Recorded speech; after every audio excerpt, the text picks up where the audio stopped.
This is a sweet 1600 Draculaura doll, and in today's video I'll be building a life-sized version of this doll in the form of a wearable cosplay suit. And once she's done, I'll be flying Draculaura out to Florida to compete in a regional qualifier for one of the biggest cosplay contest series in the world. Let's get into it. So you guys will remember my giant Draculaura doll cosplay I made back in 2024. She did surprisingly well, and I felt not only the need to make another one, but to make a better one. Because ever since I completed my original Draculaura cosplay, I've wanted to do a redo of the costume with several improved features. The first problem with OG Draculaura's design was how I saw out of her head.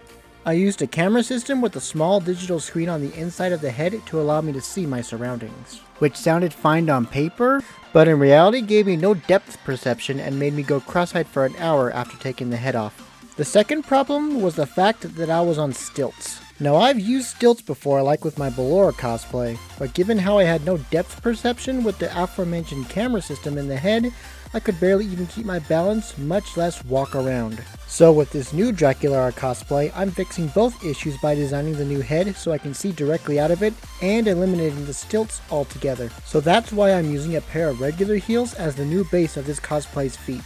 Much easier to walk in and safer as well. And so I set to work. I began by covering the base of the heels with a thin layer of EVA foam. Next, I glued on thin strips of foam around the top and bottom edges to increase the width of the shoes. I did this so I could install several LED lights to add a glow effect to the bottom of the shoes. After I painted the foam with the base coat of pink acrylic paint, I used cardstock paper to create a pattern for the transparent pink vinyl material that will wrap around the outside of the shoe. After I had installed the pink vinyl, the glow effect was starting to look really awesome. Next, I cut out a goopy drip pattern and attached them to the outsides of the pink vinyl. Then I decided to add some extra detail by creating a beaded layer that sits on top of the vinyl.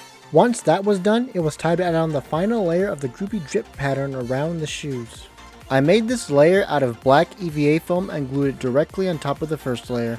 After another walk test, I found that the mini LED flashlights were rubbing against the ground too much, so I added some dense foam pads under the shoes to boost them off the ground a bit more. Next, I used a bit of foam clay to fill in the gaps and holes around the shoes and painted them over with black acrylic paint. Using several thin strips of EVA foam, I lined the bottom of the shoes to help give them a more finished look. Now it was time to create the foam facade of the shoes' main bodies.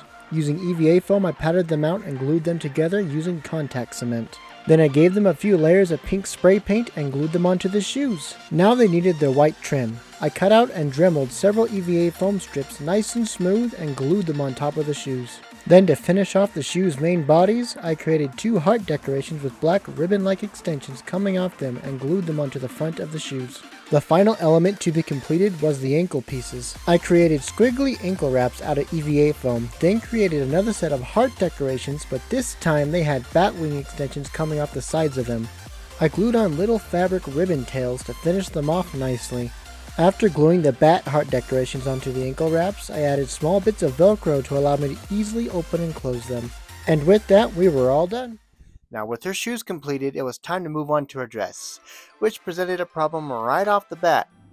I don't really know how to sew. Now this isn't the first time I've technically used a sewing machine. Back when I was crafting the Miss Delight cosplay, I did in fact learn how to use a sewing machine enough to trim and hem up pre-existing articles of clothing, which was simple enough, but the idea of crafting a garment from complete scratch was at a whole new level. But with this project, I've decided to face my fears and break out the sewing machine once again. And before I officially began, I felt it necessary to do a quick sewing dance to prepare myself for the upcoming ordeal. And once ready, I began with the first layer of the dress in question, the hoop skirt. So the dress I'm attempting to recreate is this one right here that my sweet 1600 Draculaura doll is wearing. To create the hoops for this dress, I used several lengths of plastic hanger strap to form flexible rings. Then I cut several pieces of black yarn and tied the two rings together. To secure the hoop skirt to the wearer's body, I used a length of elastic that I sewed together into a ring. And I'm glad to say that this first run of the sewing machine went pretty well and resulted in a good strong seam that held up. Then using some special hooks, I attached the elastic loop to the main hoop skirt body. And with the first layer done, it was on to the second. Next layer was the petticoat. Using some pink anti-pill fleece I bought from Walmart, I cut out a circle of cloth for the base of the petticoat. I did this by taking a sheet of fleece and folding it over 2 times so I had 4 layers of fabric piled on top of each other. Then using a yardstick, I went to one edge and marked the length of the skirt, then did the same to the other. Then I rotated the yardstick like a clock hand from the bottom corner of the folded fleece, marking out the same measurement at intervals. Once I had my pattern, I used a pair of scissors to cut all 4 layers of the fabric along the curved line. Unfolding it, I had myself a perfect circle. Next, I used a bucket to mark out the inner circle of the skirt and cut it out. I set it over the hoop skirt to give it a test fit and realized I had made my first mistake. I made the inner circle too big. So I cut a section out of the skirt and sewed the seam together. But the hole was still too big, so I cut out a ring from the inner circle of fabric I had and sewed it back onto the main skirt. And it was finally starting to fit properly. Sort of. Now it was time to create a way for one to get inside and wear the petticoat. So I cut a slit partway down one side of the skirt and sewed it in a zipper to open and close the slit I just cut out. Next, I bought a roll of pink tulle mesh stuff and began to sew it layer by layer down to the body of the skirt. I folded the tulle at intervals as I sewed it on so it would have a floofy effect a petticoat is supposed to have. This part took me a day and a half to complete, but in the end it still turned out kinda janky and ugly, but since this is a petticoat and meant to be covered by the outer layer of the dress, I deemed it good enough. Now it was time to create the third layer, or the main dress itself. Draculaura's dress has this unique pattern printed on it, and that meant I needed to get this custom pattern printed onto some fabric. So I booted up my digital illustration software and created a mostly accurate replica of the original dress pattern.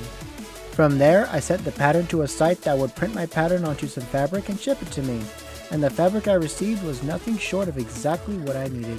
With my custom printed fabric in hand, it was time to create the pattern for the outer dress. I used some more anti-pill fleece, but this time black in color, and cut out another circular skirt just like the first one. Then I measured out and cut out the top piece of the dress too. With this done, I laid out my custom printed fabric and traced out both the skirt and top patterns onto it. After cutting them out, I laid them on top of the fleece patterns face down and sewed them together. Then I turned them inside out and the dress was starting to truly materialize. This is when I discovered that sewing the triangular slit all in one seam was a very bad idea. It was all bunched up and looked horrible. So after some more struggling, I ended up discovering what a seam ripper was and took out the stitches. I then sewed the triangular slit with just one straight stitch up the gap and it turned out miles better. Sewing the skirt pieces together was a much more straightforward process, thankfully, and so I was able to discover the next obstacle to overcome. The ends were all flumpy, so I decided to use an iron and flatten out all the ends of the skirt. This was actually quite easy and even kind of relaxing in a strange way. With the edges all flattened out, it was time to figure out how to attach the two dress halves together, and my solution was to not attach them together.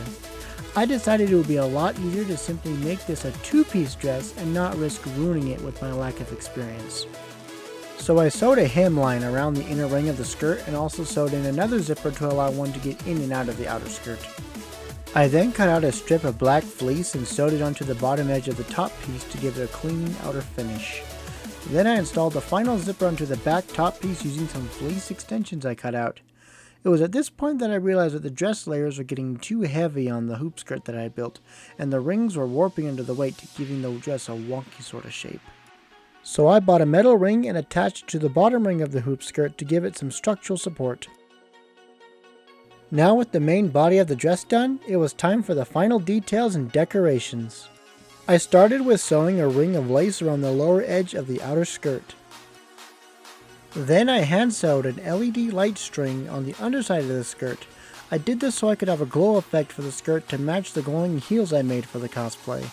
There are several little pink bows that line the base of Draculaura's skirt, and I had to hop online to learn how to tie one. I was starting to get the hang of it, but unfortunately a true bow needs tails to keep from unraveling, and the bows on Draculaura's dress in fact do not have any tails. So for accuracy's sake, I ended up creating artificial bows using hot glue, and they turned out to be much more accurate. After attaching them on to the base of the skirt, I turned my attention to the top piece and sewed a heart-shaped piece of mesh to the center of the chest. Next, I created the waistband using a piece of ribbon with another hot glue bow adorning the front of it. The last piece of the dress to complete was the lacy shoulder cover. I created this by layering 3 strips of lace on top of one another and sewed them together. Then I sewed them onto a small piece of ribbon, folding it at intervals as I went. I added on 2 more strips of lace on either side to fill in the remaining gaps. To finish, I used EVA foam to create a bat-winged heart decoration to adorn the front of the lace shoulder cover. And with that, we were all done with the dress. Or so I thought. You see, this dress really was not bad at all for my very first attempt at sewing, but simply just was not going to cut it. The top was shapeless and lumpy, and the skirt was way too short amongst other things. But at this point, I hadn't fully accepted these facts and moved on to making her hands. I made her hands likened to how I made my first Draculaura's hands by taking some pink stretchy fabric and tracing out the pattern for my hand. Then using a small zigzag stitch on my sewing machine, I sewed around the pattern's outline. After I cut the sewed pattern out, I turned the new gloves right side out and had Draculaura's new hands. Now they needed fingernails. I used some fake plastic fingernails to pull this effect off. I spray painted them all black, then using painter's tape I covered parts of the nails in the pattern that I wanted. Then I gave them one more coat of pink spray paint, and after peeling the tape off, had some nicely patterned nails. Then I attached them to the gloves and her hands were all done. Next, I was ready to make her cake prop. So using EVA foam, I created 3 cylinder-shaped sections for each of the cake layers. I also designed them to slide together and interlock with each other. I did this so I could divide the cake prop into separate pieces for storage and transportation. After spray painting the main layers pink, I created the frosting layers out of more EVA foam and spray painted them black. Her cake has 3 ribbons with bows wrapping around each section, so I decided to make this part out of actual ribbon. After wrapping each section in ribbon, I created 3 more bows just like the ones that I had adorning the skirt of her dress. Last but not least was the cake topper. I made this out of EVA foam and used some more of that transparent pink vinyl that I had used for her shoes to fill in the center. I also made another copy of this cake topper since the heart ornament on her tiara is exactly the same shape. This just saves me time and streamlines the process later on. At this point, I finally relented and began to remake her dress. I knew this would set the project behind schedule and drive up production costs, but this had to be done to ensure the cosplay turned out the way it should. So I started with remaking her top and began by using the plastic wrap and duct tape method of patterning. By wrapping myself in plastic wrap and covering that with duct tape, I gave myself the perfect pattern to make her top. After cutting the new dress pieces out, I sewed them all together and had a new dress top that was so much better than the first one. Now it was time to redo her skirt. I began by taking the petticoat and adding several inches of length to it in the form of a layer of fleece ruffles with some sparkly tulle mesh layered over it. Now I simply needed to remake the top skirt. The process of remaking the top skirt was virtually identical to making the first, only that it was bigger and I chose not to add in LED lights this time.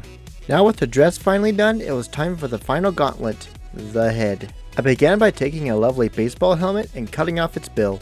From there, I screwed on a PVC pipe structure on top of the helmet. This PVC pipe structure will serve as the internal support skeleton for the head. Next, I pulled out some EVA foam and patterned out Draculaura's faceplate. Now the first draft wasn't quite shaped right and was made out of EVA foam that was way too thin. So I drafted a second pattern and used thicker EVA foam. The result was a far better faceplate that I spray painted pale pink. Next, it was time to craft her eyelids and lashes. I made these using thin pieces of EVA foam that I superglued together after I painted them their correct colors. Once they were attached to her faceplate, I painted on the eyeliner details around her eyes. Now it was time to make her actual eyes now. I wanted to design her eyes so I could both see out of them and still give them a glassy, realistic appearance. I accomplished this effect by taking a transparent Christmas ornament and cutting out 4 round sections from it. Then I wrapped 2 of the sections in several layers of white see-through mesh. I then created and attached the iris and pupils on the surface of the mesh-covered sections. To finish, I glued in the other 2 transparent sections inside her faceplate, followed with the mesh sections. The result was a pair of eyes that simply looked amazing. Now for her lips. My last Draculaura had a set of moving lips powered by a mechanical system inside the head. I wanted to do this again, so I set to work crafting her lips out of super thin EVA foam. Then I painted the lips with acrylic hand paints. Next, I created the mechanical arm that would open and close her lips using some flexible plastic that can be bent and shaped with heat. Once put together, I was able to pump the mechanical arm up and down with my jaw, causing her lips to open and close outside her head. Now before I began to craft her hair, I quickly made Draculaura her pair of EVA foam earrings. Now this is where things get messy because it's time to work with my least favorite material, wig hair. I began by creating her wig base out of EVA foam. Once I had the shape to my satisfaction, I spray painted the pieces black and began covering them with hair. I started with her bangs and glued on one weft of wig hair at a time until I had everything filled in. Then it was time to glue on the hair around the main body of her head. Now when I say wefts of hair, I mean I take a cosplay wig, turn it inside out and cut it into pieces or wefts of hair sewn together into little clumps. Then I take each weft and glue them on one by one and drowning them all in hairspray to make them stay where they're supposed to. It's honestly the slowest process, and by the time I'm done, I am covered in pink and black wig hairs. But one cannot deny that the end results look amazing. The final step to completing this cosplay was creating the pink tiara that wraps around her hair bun. I made this out of EVA foam and attached it to the duplicate cake topper that I had made earlier to finish it off. And after 3 long months of work, this cosplay was finally done.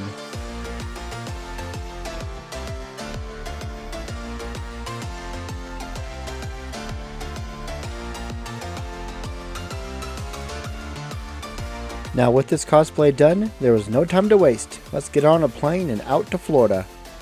So when I set out to make this cosplay, I had 2 goals in mind. One was to make an improved version of my first Draculaura cosplay, and 2, I wanted to take her out and have her compete in a regional qualifier for the Cosplay Central Crown Championships. For those of you who don't know, the Cosplay Central Crown Championships is a global series of cosplay contests that ultimately lead up to a final cosplay contest with a lineup of cosplayers each representing their own countries as they vie to win and be crowned the Cosplay Crown Champion. This is the biggest and most prestigious cosplay contest series in the world, and I have entered my sweet 1600 Draculaura cosplay into one of the USA regional qualifiers taking place out in Florida. Honestly, I don't know what I was thinking. I knew I didn't stand a chance of winning this thing, but one thing about me is that I love competing in cosplay contests. Ever since my first time competing back in 2022, I've been hooked and have competed at least once a year ever since then. Now I've only managed to place in a competition once thus far, but that's honestly okay. Sometimes you win some, sometimes you lose some. And one of my dreams for the last several years has been to compete in one of the Cosplay Central Crown Championships regional qualifiers. And so today, I'm finally fulfilling that dream. After packing up the cosplay, me and my helpers made our way out to the airport and boarded a plane headed out to Miami, Florida. Once we were out at our hotel room, I unpacked Draculaura and got her ready for her big day the following morning. And sure enough, the next day arrived and I got my jet-lagged self stuffed into a frilly pink dress and off to the convention. After waiting for the convention to officially start, we made our way over to a private corner and got fully suited up in Draculaura. From there, we made our way down to the main vendor hall and gave Draculaura her first public debut. This part was so much fun. We walked the floor for about an hour taking pictures and interacting with people.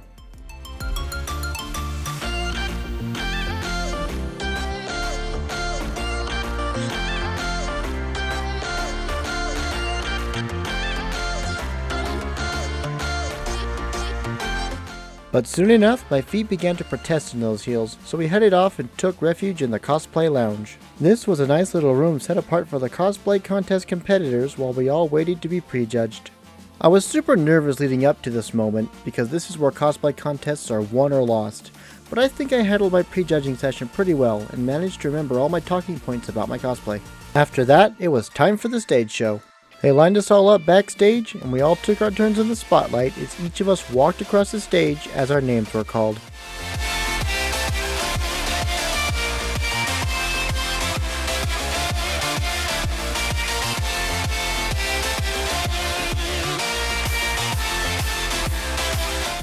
Now since I was in the special effects category, I was one of the last to walk the stage, and after I avoided tripping up the stairs leading up to the stage, I took my moment in the spotlight.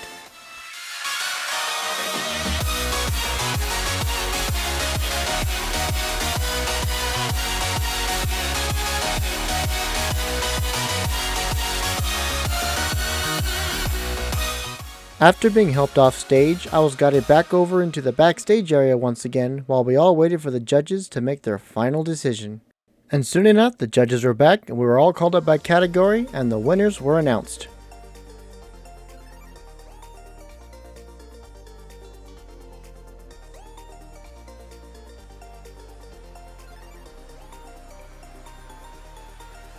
Now, I told myself from the beginning that I wouldn't likely place in the competition, and I had fully accepted that as I stood there on the stage waiting to hear the winner of the special effects category.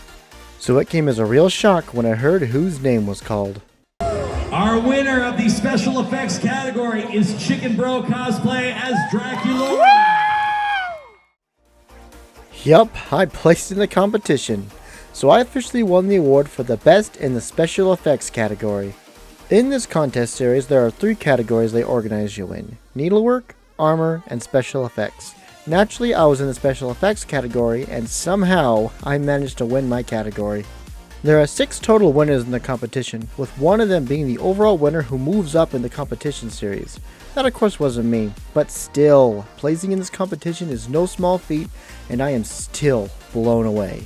Now, I'd love to give a huge shout out to all the cosplayers who were in the competition with me. All your cosplays were amazing, and it was honestly an honor to be among you guys during this time. Alright, we're going to go ahead and wrap it up for today's video.